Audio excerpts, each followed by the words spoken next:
Neil, Dr. Isaiah, Dr. Alim, Dr. Mariam, and of course, Mr. Varun Tomar from the Jivo.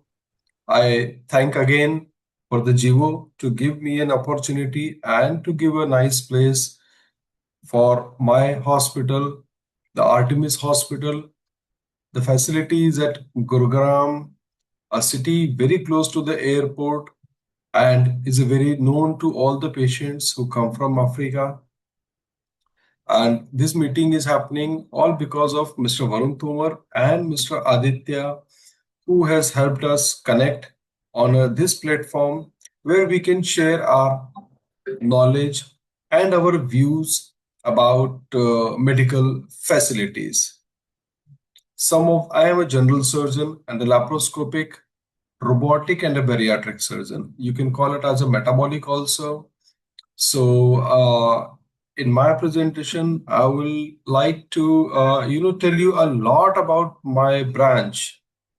But with the given constraint of the time, I have cut short my presentation only to the most recent advances of the robotic and the laparoscopic surgeries. So I will not be mentioning about the very common surgeries, which all of us know about it, what laparoscopy can do good to the humanity. But there are certain of the surgeries which gradually keep on getting included into our armamentarium so that for these surgeries, patient don't have to undergo a complete big surgeries, big laparotomies. So I really thank you all to take your time out on the holiday, the Sunday, and we come here to discuss the thing. So my hospital is about 750 bedded hospital, and it have got 5 of the very state-of-the-art ICUs, 23 operation theaters. We also do heart and lung transplants, kidney transplants, liver transplants. So apart from all kind of the gynecological surgeries, laparoscopic surgeries, open surgeries, orthopedic robot, and the general surgical robot, where the urologist, gynec, general surgeons, oncosurgeons, everything is there. We have got the radiation machines, the PET-CT scan, rather a full-fledged onco department. So here I will be telling you about mostly about the general surgery, the laparoscopic surgery, keyhole, minimal invasive surgeries. Thank you. So let's start our presentation. So this is my department. And in my department, I have set up certain of the goals so these are the key features which I let my junior staff and my colleagues to go through all these points before any patients come to them, mostly the international patients, because what they need is a dedicated time, real dedicated time where doctors should not be picking up phone, discussing their personal things. So, and a time which is not bound by 10 minutes or 15 minutes. Our job is to make the patient satisfied because the patient is crossing an ocean and coming up to you. So wherever there is a less of the communication, always there is more of a confusion. So communication has to be more, so confusion has to be less. Good that if the patient knows English, if not, then the interpreter is made available to us through Jivo company, where every point is discussed with them. I at least suggest 2 meetings with the patient before we take up the surgery, because in the first meeting, with my first discussion, certain questions do pop up into the patient's mind. I send them back, ask them to come back, and then with all those questionnaires, my job is, or my team's job is to first of all satisfy them completely, then go ahead. We explain all the patients with making all the diagrams, colorful diagrams, so that they understand on pen and paper, apart from the Google or any kind of the AI images. We draw everything, We write up everything. We write the results. We write the good or the bad outcome of the surgery. We give this paper to them so that this remains with the proof, so that in the end of the surgeries, at the time of the discharge or before flying back, they know that yes, this is the document doctor has given to us. And there is a box approach. The ABCD starts with A and ends with Z in all the things. So with proper planning, we go according to whatever is said to them. So first of all, the consent, checking up, clinical examinations, everything is classified. So we call it as a box approach to see a patient and to treat the patient. We innovate, but we don't experiment the new surgeries. We pick up the surgeries which are gold standard and we go ahead with them. Next job is to make the surgeons more and more surgeons. Like if anyone from your country would like to come to us, and then we are happy to share our experience, our knowledge of I can share at least my knowledge of laparoscopic surgery because I'm a teacher of a laparoscopic surgery. I'm also a proctor of the robotic surgeries where I go and make new robotic surgeons also. Now, we explain all kind of the complications to them and no false promises are made. If the success rate is 98%, it will be 98. If it is 100, it is 100. If it is 50, it is 50. So that's what it is. And what makes it a 50 or 2% negativity? We tell them these are the points of 2 or 3% negativity.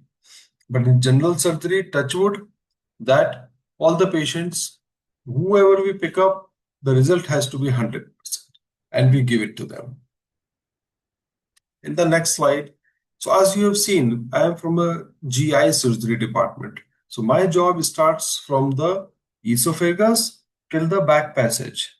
So in all these things, I would like to give you a short, brief journey from the esophagus till the back passage. Now, first of all, let's talk about the esophagus, the food pipe, Murray.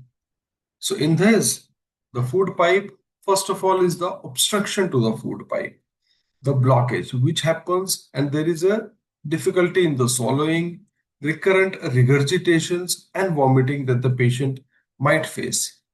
And in this, what happens? There is a tightening of the food pipe junction, the gastroesophageal junction, the hypertrophy of the muscles.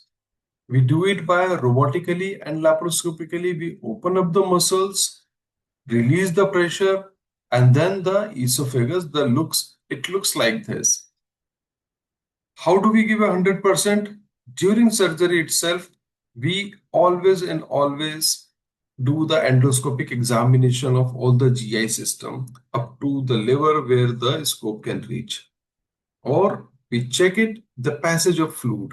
All kind of the leakage is checked. And in the end, I will tell you on my slide that we always try to give video of my surgery to the patient, that this is your surgery, showing their face. So at least whenever your patient comes to us, he goes back to you guys, not only with just the discharge summary as to what we have done, but at least few clips of the surgery as to what exactly have we done inside. What kind of implant have we used? Is it Chinese made, Indian made, or a German made? Well, we don't use the Chinese or Indian made, sorry for the countries, but yes, we use only two companies who are established, US FDA approved. They are either German companies or the American companies. Now, this is a fundoplication. As you see here, the patient when comes up with the hyperacidity, the GERD, regurgitation of the food because the valve is loose. Can you see this thing? These are the two limbs of the cross of the diaphragm. And this is the food pipe. Up here is the liver. So I'll show a very small video. I'm doing it robotically. This is the posterior vagus nerve. Okay. I'm showing with my hands, and this is the anterior vagus nerve. I love to display the anatomy during the surgery. This is the shoe shine maneuver, if you guys notice it. So we repair the crust and then we will do the wrap like this. So that's the Ethivant suture, and look at this, how nicely a suturing can be done with the help of the robotic instruments. So that's the advantage of the robot. And to tell you, we have got two Da Vinci robotic system, the American, the best robotic system over here. So if the patient comes over here, we love to give them 100% with all the best of the instrumentation that is available in India. And of course, India is a progressing country, and we are at par with all the other countries where we provide the greatest of the care. So look at this. At the end of the surgery, that is the end. Over there is the spleen. This is nicely done wrap.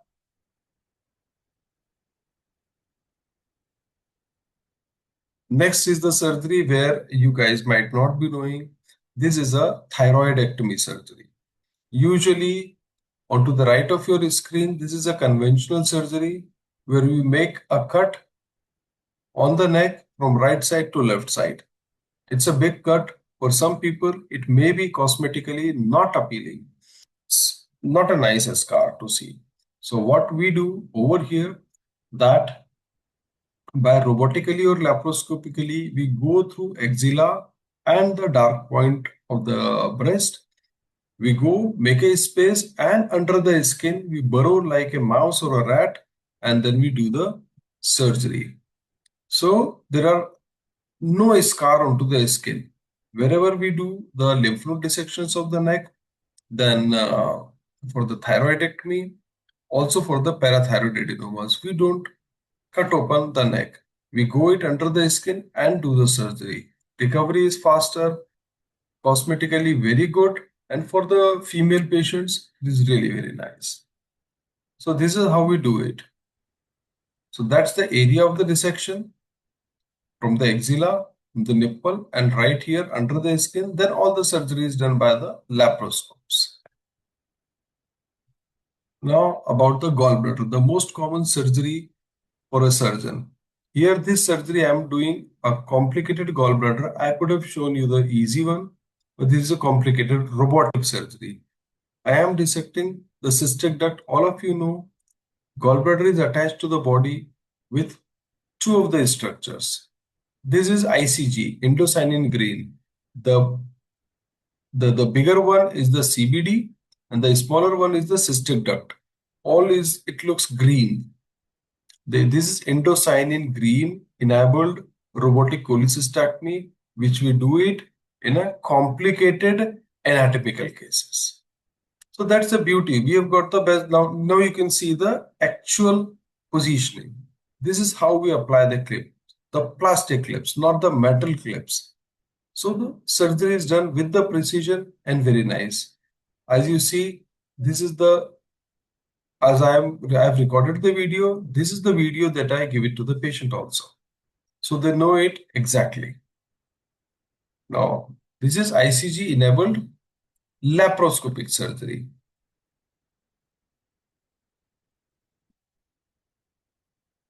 Here again, there is a main is the CBD. This is cystic duct.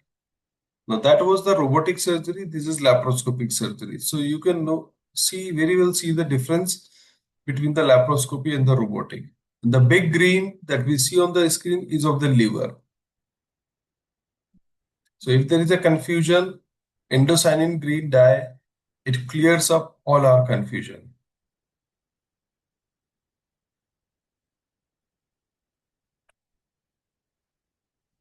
Now, this is a CBD stones.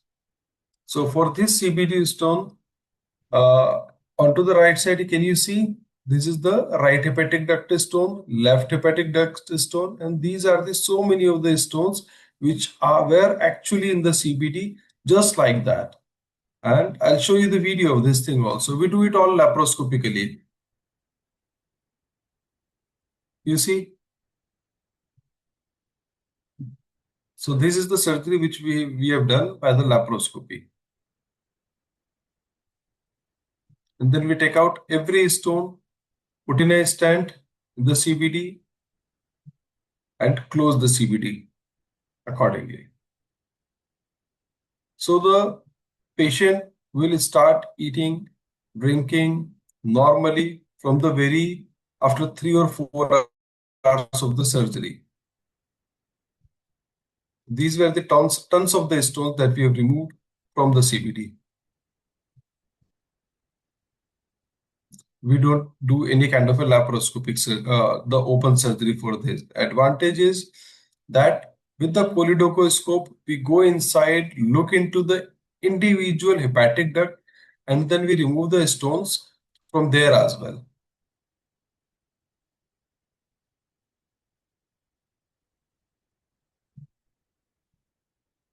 Look at that, the whole bunch of stone. This lady was hiding rocks in her tummy. Can you see now the clear CBD with the stent inside? So we have cleaned up the CBD. More stones coming. That's from the left side duct.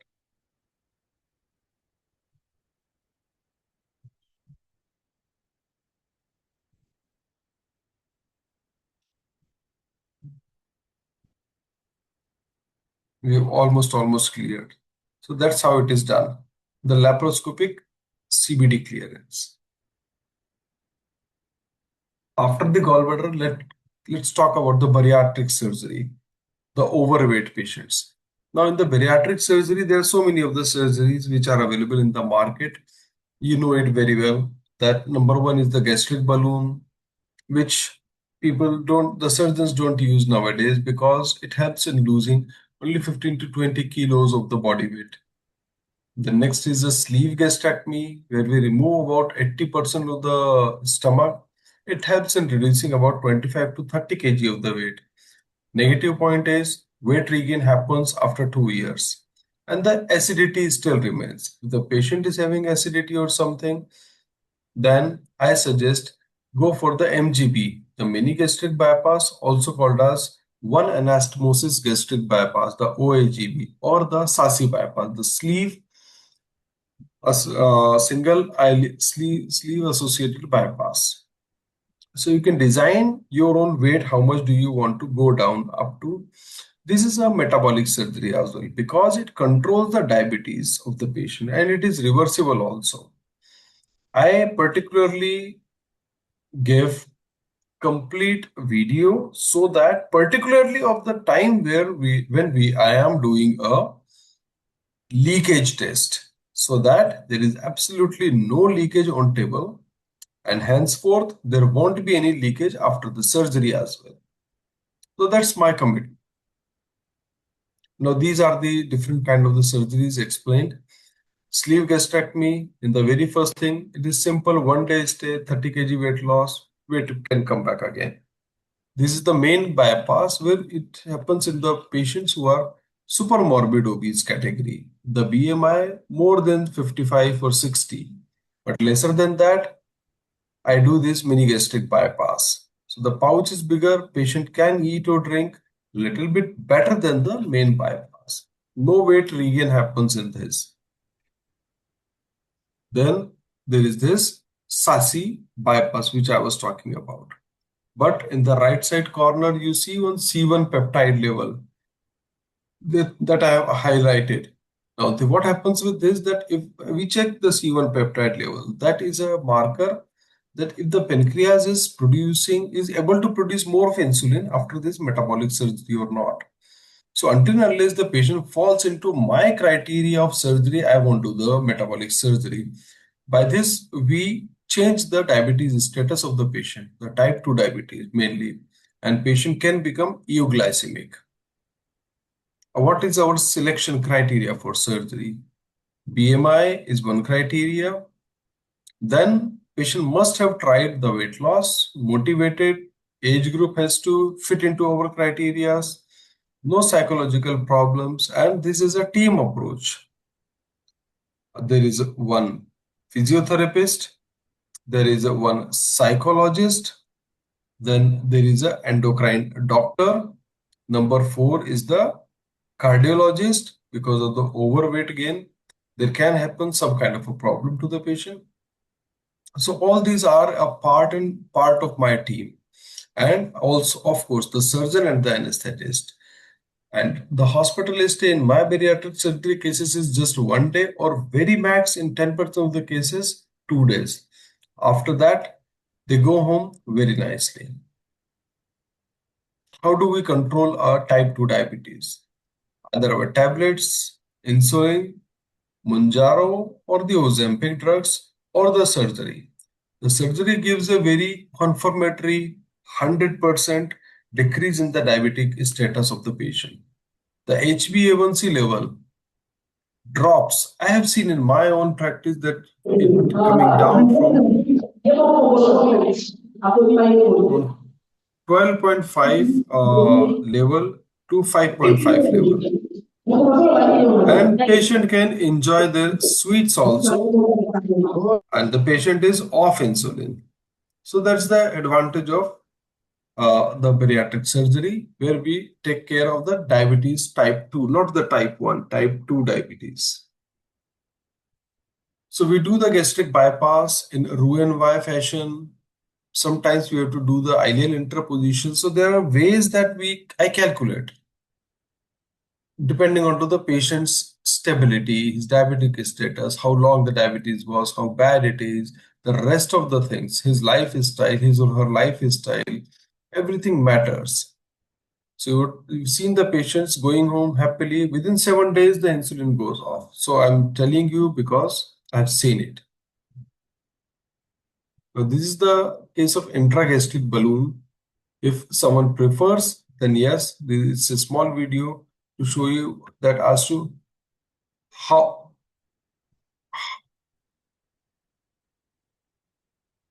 does this work. So look at this. By endoscopy, we check the inside, the stuff. This is filled in. And then look at that. Now this is occupying the cavity of the stomach. So this remains there. So it remains in the tummy for 4 weeks time.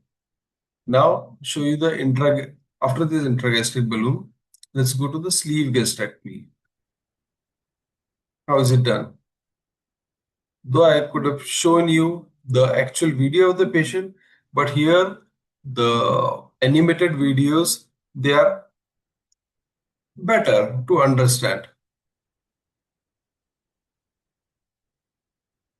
This is how we use the stapler. Then we decrease the. That's how the stomach is removed. The stomach left out is just the banana shape.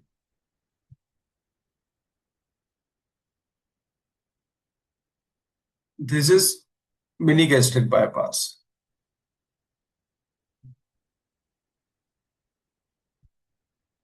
Like this. So we make a small pouch and then we pick up a small intestine, some area. We'll pick it up. This, how much of the intestine would we be bypassing? It depends totally on to how much the patient wants to lose weight and how bad is the diabetes and any other comorbidities.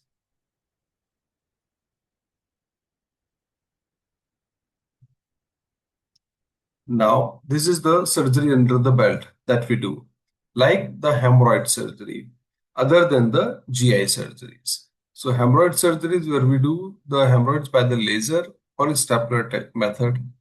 Fissure, these the 1 day stay surgeries, and all kind of the fistulas with the best of the set on. And in the fistulas, the success rate, what our book says, is about 60-70%. But because it's my team and me only who does all the dressings later on also after the surgery, so none of the patient goes back to their country or their home in India itself with a fistula. It is almost cured and then they go from here.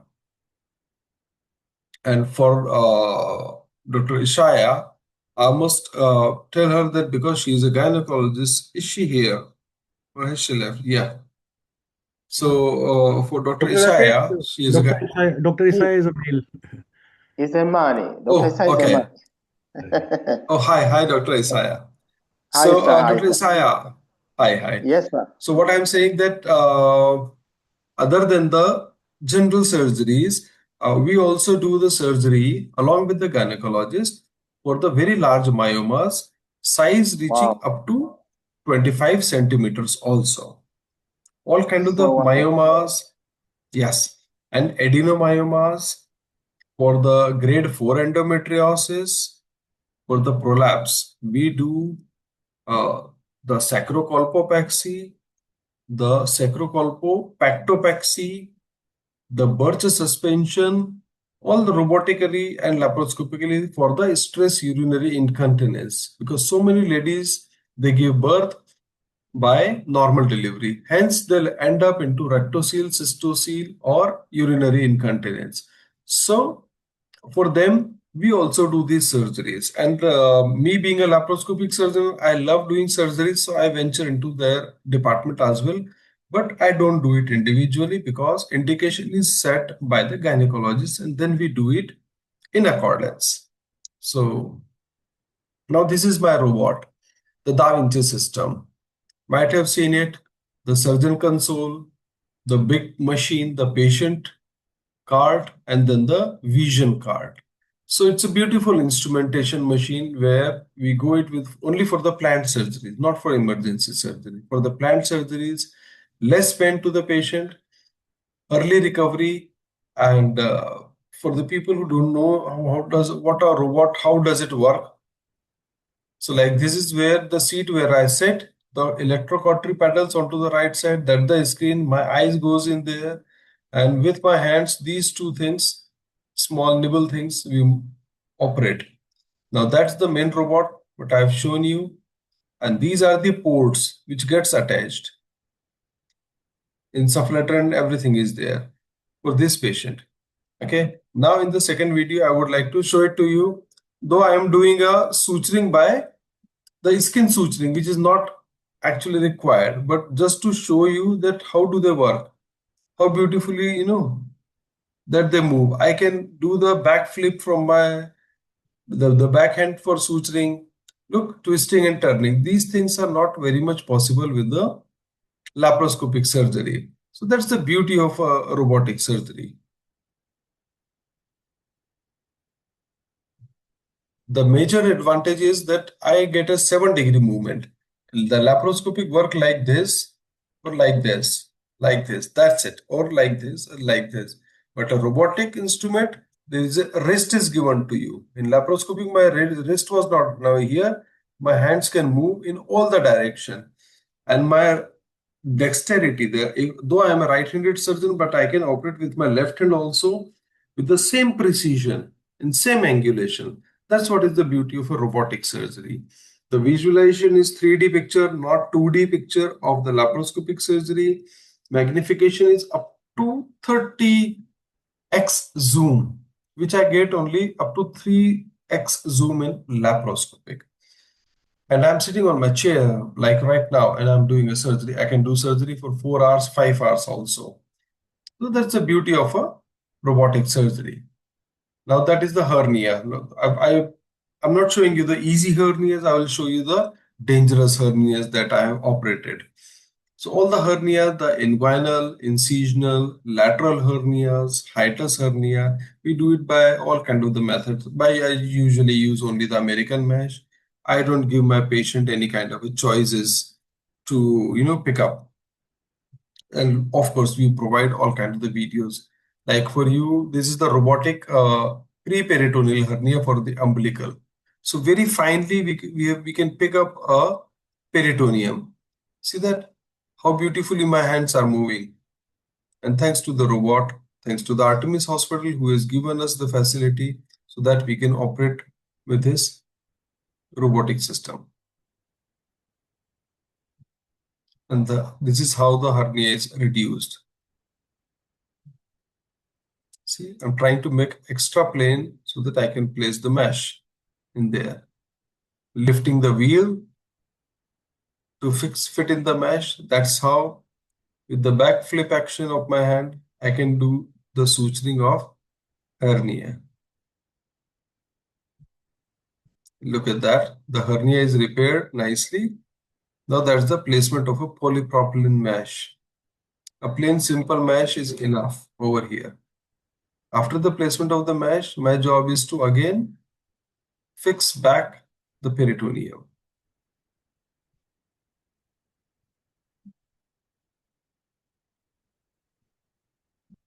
That's it. Now this is an inguinal hernia. This also I'm showing you the robotically, but can very well be done by laparoscopically.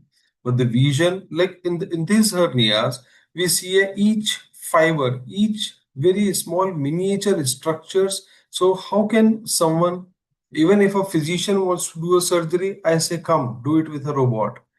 See, very smaller vessels, nerves, everything is zoomed in nicely, and we can look at it. So the mesh is getting placed, covering all the hernial orifices. And yes, now that's the hernia. How big the hernia is. We operate all these hernia by robotically and by the laparoscopically. Very big, massive hernias.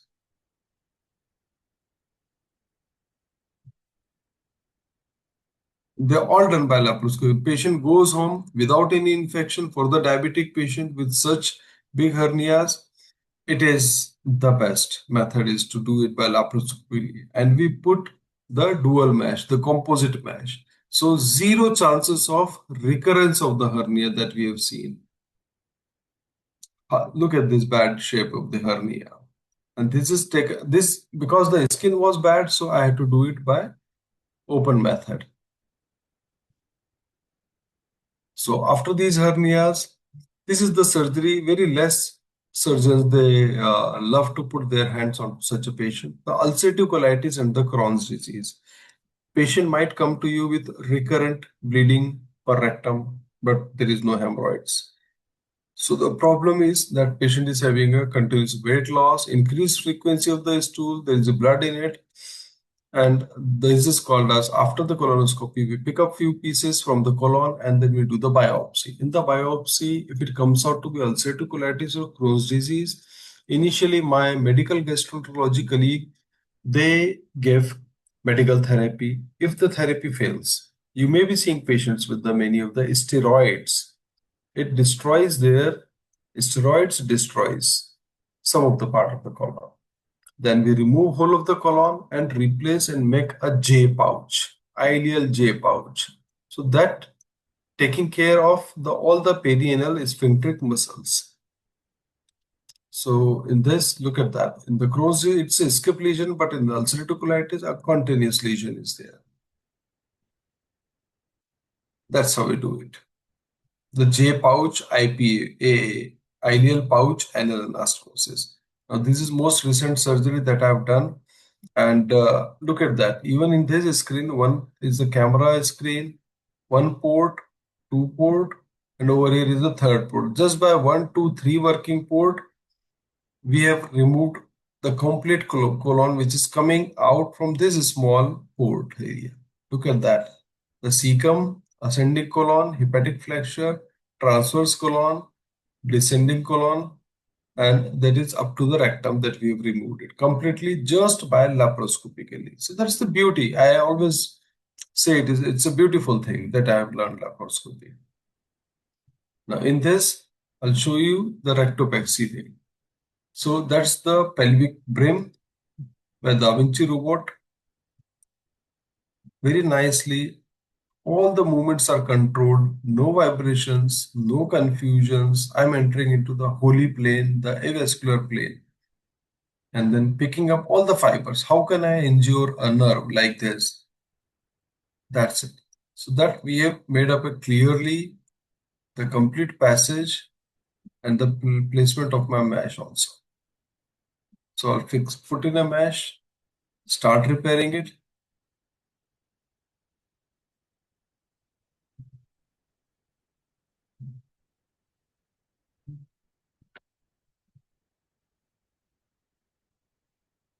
And then we will keep on closing. So this was the the suture rectopexy surgery. The same needle holder is used for the cutting also. So this is the dumbbell shaped mesh that we fix it anteriorly after fixing the rectum posteriorly with the sutures. So I've done the posterior rectopexy by suture. Anterior, I'm fixing this mesh to the sacral promontory, and look it in the end. It is purely and nicely. The rectum of this lady was about 6 inches down, and I'm able to manage to fix it very nicely.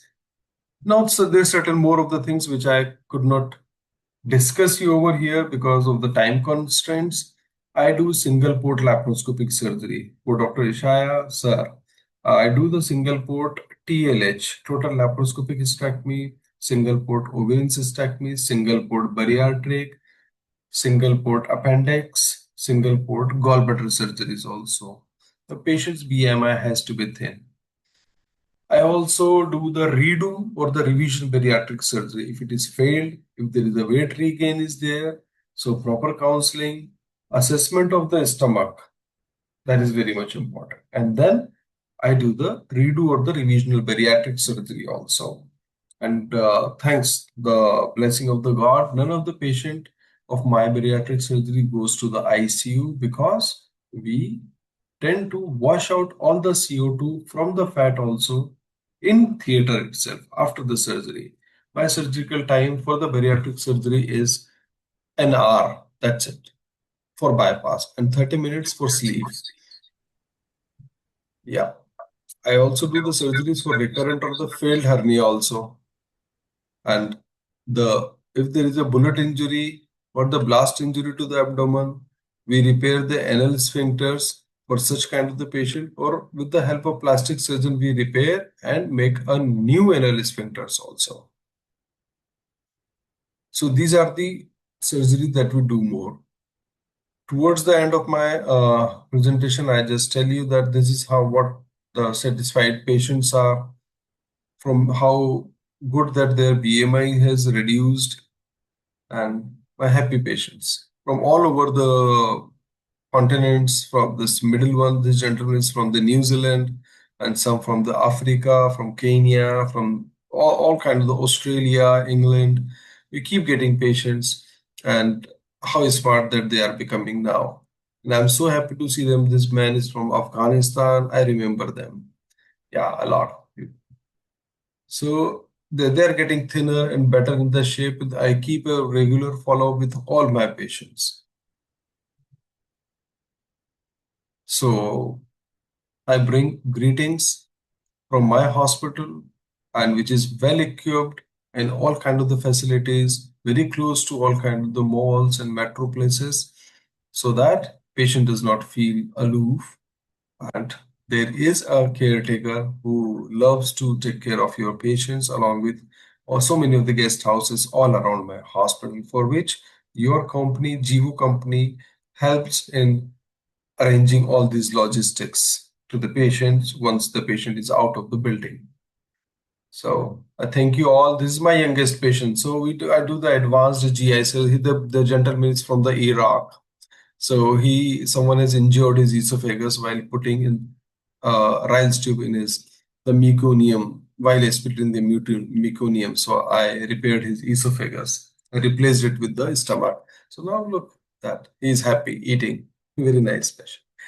Thank you all for your patient listening, and I'm happy to take any kind of a questions. My appreciation goes to Dr. Rakesh for having presented to us laparoscope techniques in management of the current issues relating the gastrointestinology surgical operations.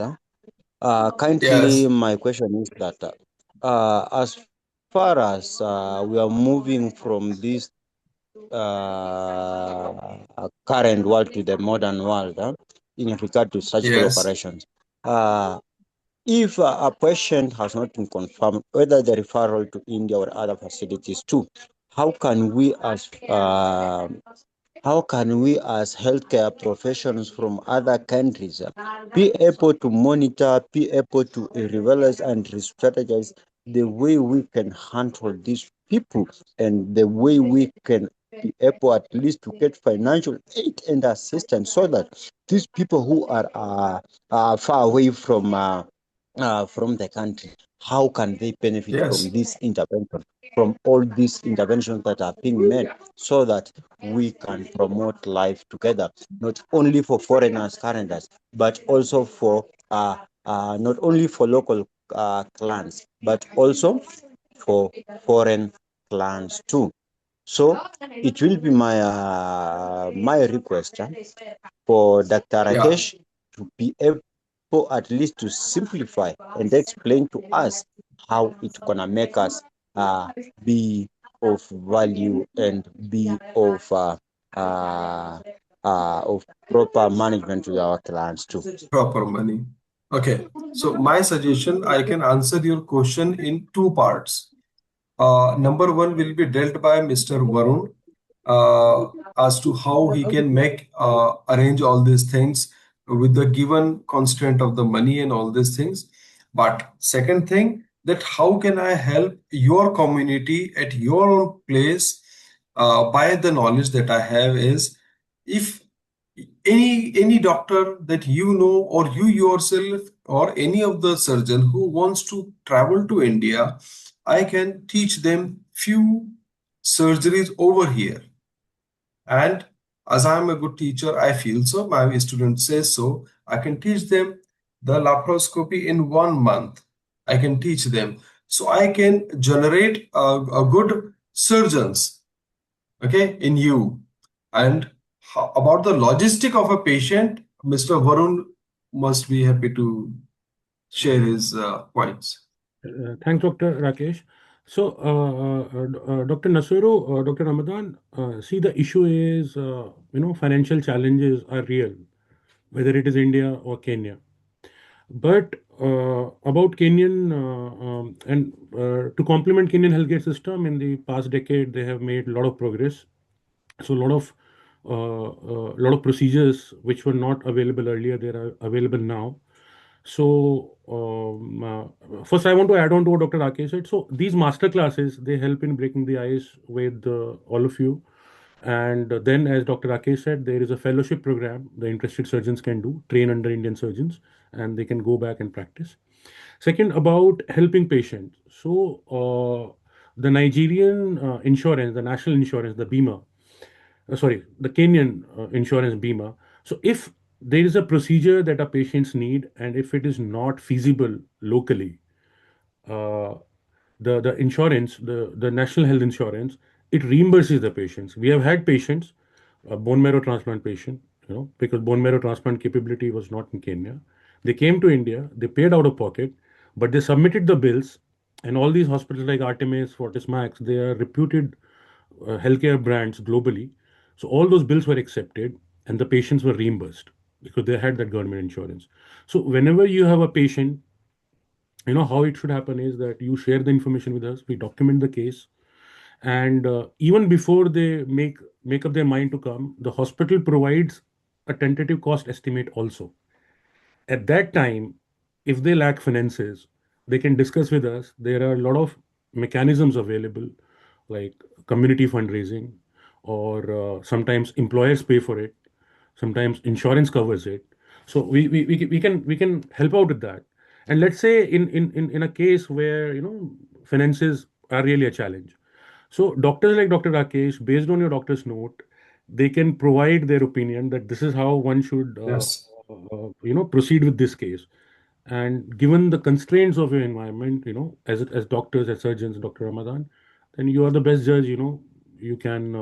The idea of Jivo is that helping the medical community on both sides, Kenya or any other country or India, have a dialogue, collaborate, so that more patients yes, can benefit.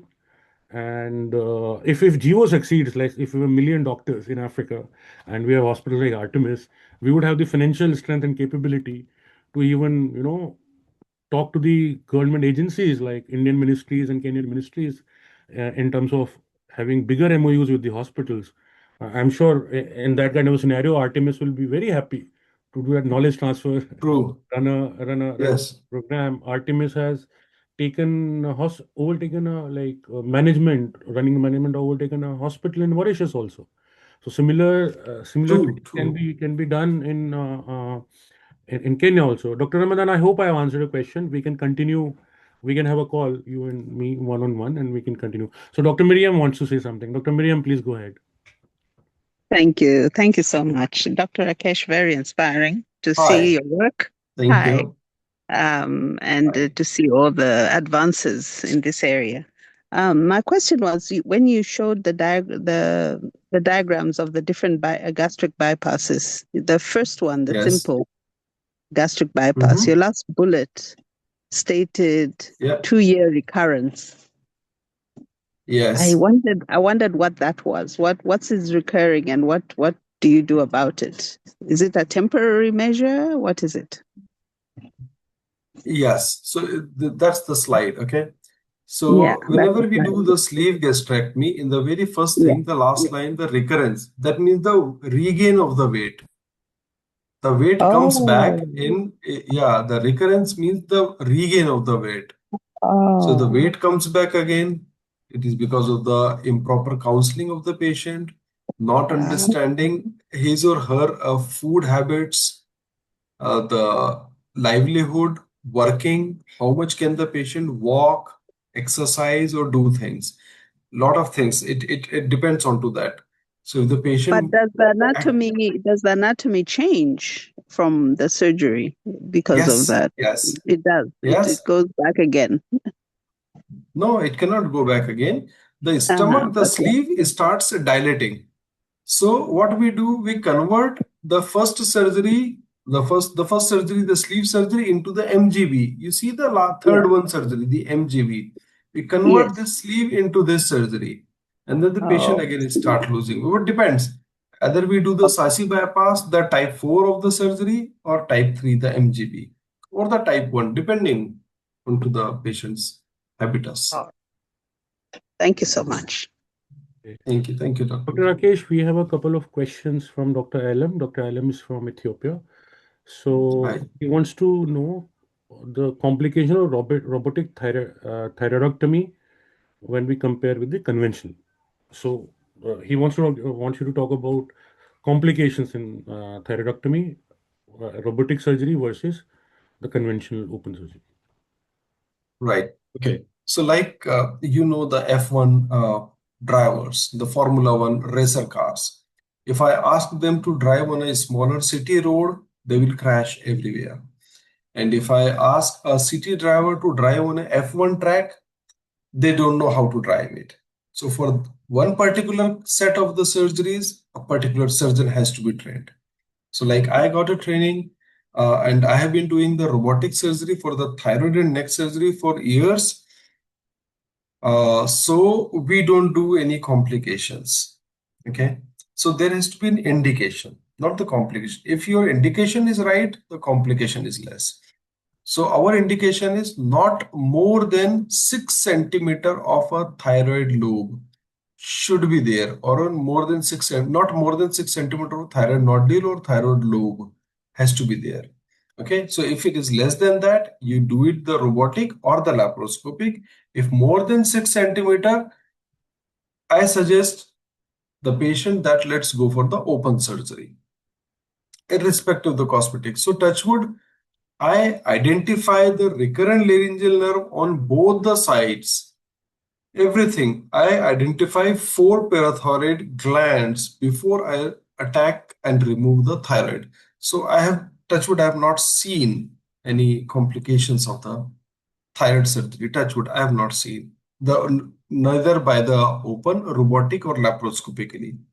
It depends on to the meticulous, and I want my record to go like that. Yeah, but if the surgeon is not well versed with the robotic surgeries, then yes, it can happen. If the more is the surgical time, there is more is the CO2 absorption through the subcutaneous tissue, and hence increase in the EtCO2 of the patient during surgery. That's it. But yes, We have 2 more questions, and the theme is same. yes, Your one you already answered. So, is a question from Dr. Alam. So do you give fellowship training in surgical gastroenterology and MIS program? Yes, Dr. Alam, that is yes. And Yes. Dr. Isaiah builds up on this. So he wants to know the procedure, how they can train as a fellow under you. So the logistics part Okay. of it, is there any sponsorship involved? Okay. Can you like waive off the fee, academic fee, which Artemis probably charges for Jivo doctor network? So if you can give us some clarity around that, Dr. Rakesh.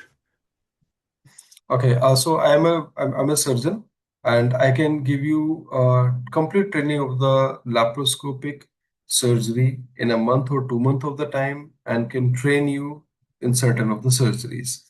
So my job is to empower your hands and your mind for the surgeries. For the other thing about the fee structure and waiver of the fees, I will I will inform Mr. Varun about all these things after I had a good discussion with Mr. Adit and my human resource department and my account department, the academic department we have.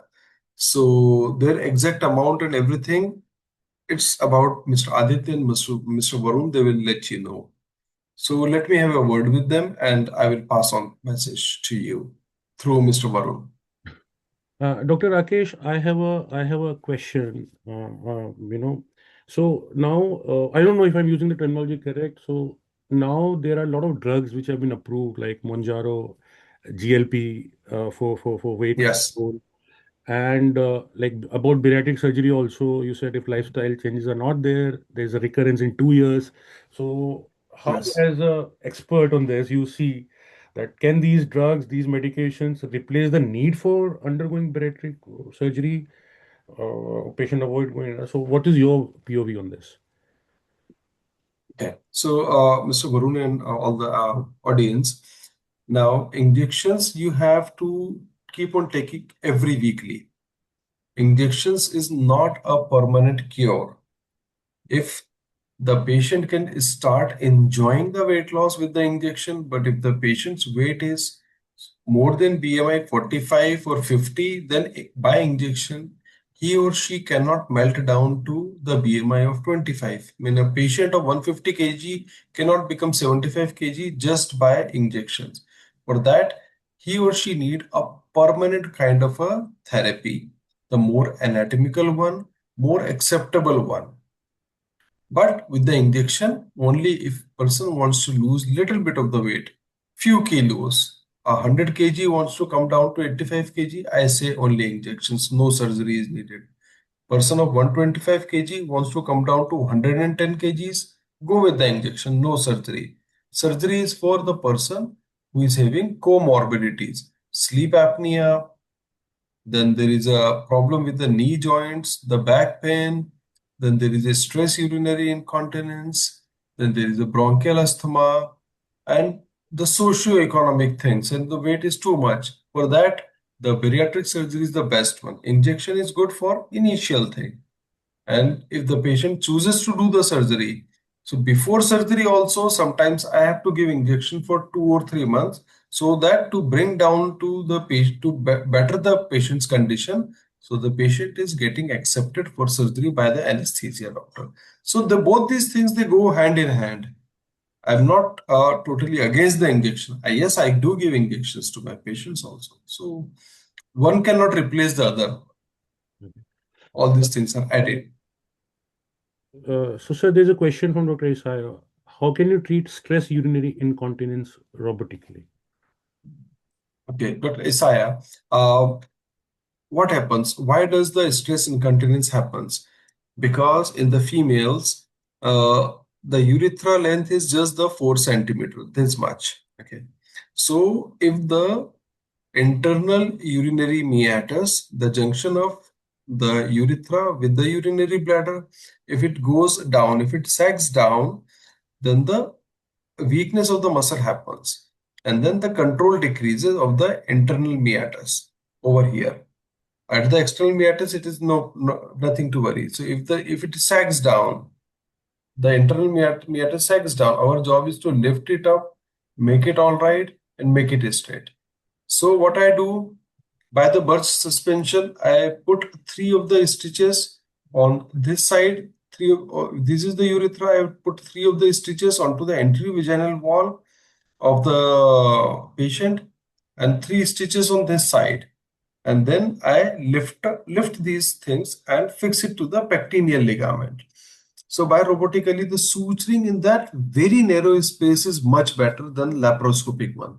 And by open method, I say, let's put our foot down, because when the surgery is getting completed within an hour, least of the intervention, and patient goes home very happily the next day by to do a open surgery. So that's how I pull up the anterior vaginal wall and lift the internal meatus and the urethra and higher up. That's how I do. So it helps. Sir, in case of bariatric surgery, you had mentioned the chance of recurrence after 2 years. So, does it happen? I mean, is the risk, even if the patient, they bring about changes in lifestyle like dietary, exercise, etc., what doctors recommend. So, if they stick to it, is there still a chance of recurrence? No, then there is not a chance. Okay, so it's totally lifestyle related only. Yes, lifestyle. Okay, thank you, sir. Yeah. So there's a question from Dr. Daniel. Okay, it's interesting presentation. I am interested in modern technology or less invasive surgery. Can I get your email address? Sure, Dr. Daniel. We will share, the profile and as well as email, etc. of Dr. Rakesh with you, along with the presentation and everything. And if you are interested in coming and doing a fellowship under him, as he said, he will discuss with his team and communicate to us the procedure. And we will request Yeah. Artemis team if they can waive off their academic fee part for Jivo Doctor Network. So we will. Of course, yes. So I think, sir, there are Sure. no more questions. So if we have your permission, and thanks for such a wonderful, informative talk. If we have your permission, we can conclude the session. And if anybody has any follow-up questions anytime, Yeah. please feel free to ask. We will direct it to Dr. Rakesh. And like a very important point that Dr. Ramadan pointed, that we do understand, everybody in the world understand that financial constraints are a part, not only of the Yes. developing world, they are part of the developed world also, insurance and whatnot. True. So please, if any patient needs specialist inputs, don't hesitate to share at least Yeah. doctor's note, if well written, and if we share with experts like Dr. Rakesh, they will help you point and they will help you, make the right intervention in the life of the patients. And and those of you who are in leadership position, etc., we along with, I know only few doctors can travel and do fellowship, and through an online teaching medium, only that much can happen. True. But with Dr. Rakesh's Yeah. department, he heads a department. If you own a facility there, we can brainstorm and work out a modality wherein part of the training, a few doctors can get trained under Dr. Rakesh. Then some of the training modules can be online, and then the trainers they get the trainer, and we can work out arrangement with Artemis Hospital for eventually certifications in these newer techniques. So if Yes. like Dr. Mr. Daniel, Varun, sorry. sorry, sir. Yeah, Sorry, yeah. Mr. Varun. Like if there is a bunch of doctors, a few good fellow surgeons who wants to do the training, so if they have got cases in their own country, then sometimes we can fix up a place and for 2 or 3 days, 4 days, we can go there and teach them. I can do it in their place also. So, but that can be worked out later on. Thank you, Dr. Rakesh. So, Yeah. Dr. Daniel, Abebe, I mean, I can speak with you, discuss modalities, and as you've seen, and like masterclass after masterclass, the doctors and management team from Artemis, they give us that anything that can be done. They are in full support, and for 2 years, the hospitals they are supporting the Jivo Masterclass initiative and are ready to go beyond if we get, the right support from your end. So, Dr. Daniel, we can discuss about deeper training modalities which can benefit you Yeah. and more doctors in your hospital, and let's see how it can go from there. Thank you, Dr. Rakesh, Yeah. for your time, and thank you Thank you. everybody who Thank you. Thank you, attended the Jivo. masterclass Thank you, today. all the doctors. Thank you, sir. Yeah. Thank you.